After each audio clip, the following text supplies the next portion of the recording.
ગઢા પ્રથમના 16માં મહારાજે કહ્યું કે વિવેક, એ વિવેક આપણને હોવો જોઈએ, શું કરવાનું છે ને શું નથી કરવાનું. તો એક નથી કરવાનું, એક શું કે ઉદાસીનતા તો નહીં જ, એ નથી જ કરવાનું કામ. એનાથી સ્વામી તો આપણે જે કરવાનું છે આપણે સારી રીતે ડિફાઇન કરી શકીએ.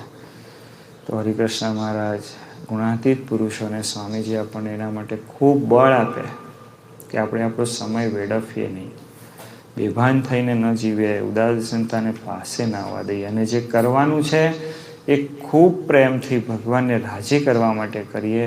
એના માટે અમને ખૂબ બળ આપે, ખૂબ આપણા પર ધ્યાન રાખીએ.